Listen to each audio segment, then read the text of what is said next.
What are HTML elements. इसे समझने के लिए मैं आपको कुछ वेबसाइट्स दिखाता हूँ, जैसे youtube.com, facebook.com, Instagram and applications जैसे WhatsApp, Amazon, Flipkart। इनके अलावा किसी भी वेबसाइट या एप्स के इंटरेक्टिव UI बनाने के लिए जो यूज किया जाता है वो HTML एलिमेंट्स होते हैं। HTML एलिमेंट्स को एग्जांपल्स के साथ देखेंगे। So guys, welcome to this channel. My name is Mahesh and let's start this. HTML elements are the building blocks of a web page. इनके द्वारा वेब पेज की प्लॉटिंग की जाती है। बेसिकली अलग अलग भागों में बांटा जाता है एंड उन भागों में जरूरत के अनुसार कंटेंट्स लिखे जाते हैं। HTML एलिमेंट्स को अपन 4-5 सेशंस में डिवाइड करेंगे ताकि कोई भी वीडियो लंबा ना हो एंड एक पर्टिकुलर टॉपिक इजीली समझ में आ जाए। इन पर्टिकुलर वीडियोस में अपन वेब पेज को अलग अलग सेक्शन में डिवाइड करने वाले एलिमेंट्स एंड हेडिंग टेक्स्ट के बारे में डिस्कस करेंगे। ऑल्सो अपन बेसिक CSS भी यूज करेंगे, जिसके 2 फायदे होंगे। एक तो पेज बेटर बनेगा, दूसरा प्रैक्टिस के साथ साथ अपनी CSS की बेसिक नॉलेज भी बढ़ती चली जाएगी, राइट। तो इस वीडियो में अपन header tag, footer tag, nav and section, ये 4 टैग के बारे में डिस्कस करेंगे। तो सबसे पहला टैग आता है हेडर। HTML में हेडर टैग एक सिमेंटिक टैग है। सिमेंटिक टैग वो होते हैं जो ब्राउजर एंड डेवलपर दोनों को समझ में आए। हेडर टैग का यूज एक कंटेनर की तरह किया जाता है, जिसमें किसी भी पर्टिकुलर टॉपिक की हेडिंग लिखी जाती है। जैसे मैंने इस पेज पर किसी कार के बारे में कुछ लिखा है,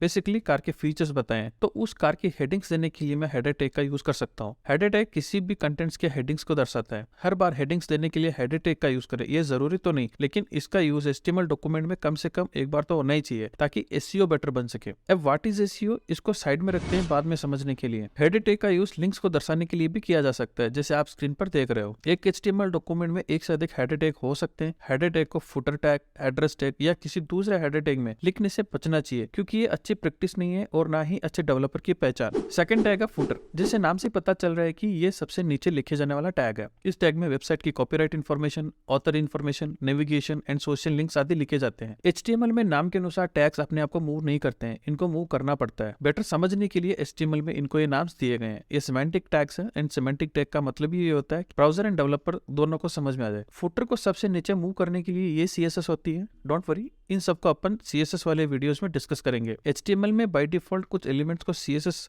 स्टाइल्स दी जाती है, अपन उनको रीसेट कर लेते हैं। जैसे मैं यूज कर रहा हूँ star and margin padding 0। HTML में जितने भी एलिमेंट्स हैं उन सबको एक साथ सेलेक्ट करने के लिए स्टार का यूज किया जाता है। तीसरा टैग है nav। nav टैग एक बेसिकली नेविगेशन सेक्शन होता है, जहां पर मेन नेविगेशन लिंक्स को रखा जाता है। अपन सबने देखा ही है कि एक वेबसाइट पर बहुत सारे पेजेस होते हैं एंड एक पेज से दूसरे पेज पर जाने के लिए लिंक्स का यूज किया जाता है, राइट। उन लिंक्स को बेसिकली nav टैग में रखा जाता है ताकि यूजर को पता रहे एंड वो आसानी से एक पेज से दूसरे पेज पर जा सके। nav टैग का यूज SEO को बेटर बनाने के लिए भी किया जाता है और करना भी चाहिए। ये भी एक सिमेंटिक टैग है। nav टैग का एग्जांपल आप स्क्रीन पर देख सकते हैं। पहले मैं nav टैग को ओपन करता हूं एंड ये ऑटोमेटिकली क्लोज भी हो जाता है। ये VS कोड एडिटर का फीचर है। फिर कंटेंट्स लिखूंगा, बेसिकली लिंक्स कॉन्फ़िगर करूंगा। जैसे मेरे वेबसाइट में 3 पेजेस है, home, about us and contact us. तो पहले मैं home, then about us and then contact us मैं लिख लेता हूँ। सो ये हो गया अपना nav टैग। इसको बेटर दिखाने की बेसिक CSS को भी ऐड कर देते हैं। अगेन मैं बताना चाहूंगा कि HTML एलिमेंट्स नाम के अनुसार खुद को अपनी जगह पे नहीं रखते, उनको मूव करना पड़ता है। अब नेविगेशन बार मैं लेफ्ट में भी बना सकता हूँ एंड टॉप में भी रख सकता हूँ, right. Mostly navigation bar top में ही होती है, तो अपन इसको टॉप में ही रखते हैं। फोर्थ टैग है सेक्शन टैग। ये एक बहुत ही इंपॉर्टेंट टैग है। HTML में किसी सेक्शन को डिफाइन करने के लिए सेक्शन टैग का यूज किया जाता है। एक HTML में एक से ज्यादा सेक्शंस हो सकते हैं। सेक्शन भी एक सिमेंटिक टैग है। सिमेंटिक टैग का मतलब ब्राउजर एंड डेवलपर दोनों को समझ में आए, जैसे अपन ने डिस्कस किया था। सेक्शन टैग पेज को मल्टीपल भागों में डिवाइड करता है। एग्जांपल आप मेरे स्क्रीन पे देख सकते हैं। सो गाइस, अपन ने इस वीडियो में 4 टैग्स के बारे में डिस्कस किए हैं, header, footer, nav and section. Next video में अपन aside, main, article and heading tag H1 से H6 तक के बारे में डिस्कस करेंगे। टॉपिक से रिलेटेड कोई भी डाउट या क्वेश्चन हो, आप मुझे कमेंट बॉक्स में पूछ सकते हैं। Thanks for watching the video. Like, share and subscribe. Keep learning.